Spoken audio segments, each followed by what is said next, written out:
अशोकनगर शहर के बीचों बीच बॉयज हायर सेकेंडरी स्कूल के मैदान पर नगर पालिका और विद्यार्थी परिषद के बीच चल रहा विवाद आज थमता नजर आया।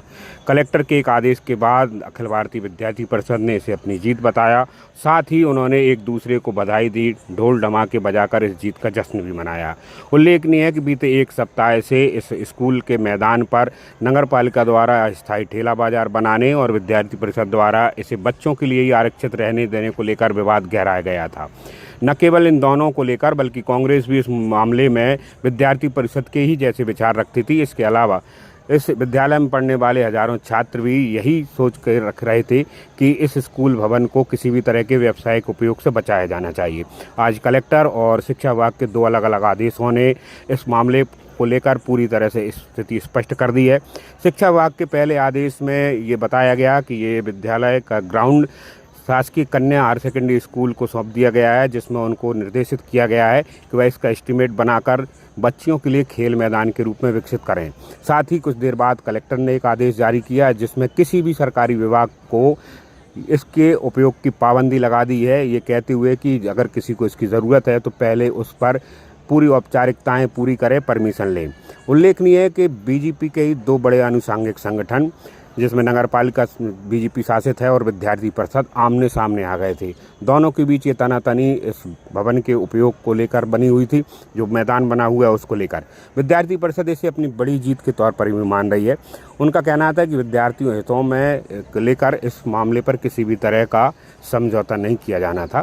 साथ ही उनका ये भी मानना था कि व्यावसायिक उपयोग के लिए शहर के किसी भी अन्य स्थान का उपयोग किया जा सकता है। उधर नगर पालिका लगातार अपनी दलील दे रही थी कि त्योहारों और इस बीच आने वाले अलग अलग कार्यक्रमों को लेकर वह अस्थायी रूप से उन ठेलों को यहाँ स्थानांतरित करना चाह रही थी, जो कि शहर की यातायात को ख़राब करने वाले थे। मगर लोगों को ये लग रहा था कि नगर पालिका इस बेशकीमती भूमि को हड़पने के लिए सब प्रयास कर रही थी। इसी बीच कांग्रेस पार्टी के पार्षद रितेश जैन ने भी शुरू से ही इस मामले में विरोध दर्ज किया था। इस भूमि पर बिना किसी अधिकार के और बिना किसी अनुमति के जो बिजली के खंभे गाड़े गए थे, उसको लेकर उन्होंने ईडब्ल्यू को शिकायत भी कर दी है।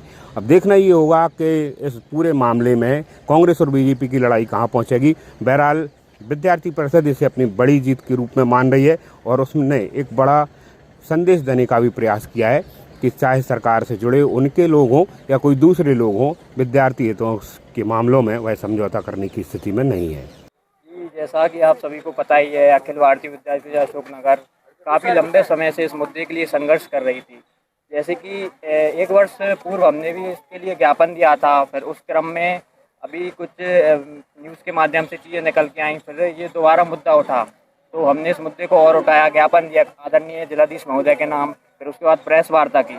और मैं बहुत ज़्यादा ही धन्यवाद करना चाहूँगा जिला प्रशासन का, जिनने हमारे साथ मतलब इतना सहयोग किया और इस जनहित के मुद्दे को समझा, हमारी बहनों के मुद्दे को समझा। और विद्यार्थी परिषद शासन प्रशासन का बहुत बहुत धन्यवाद करता हूँ।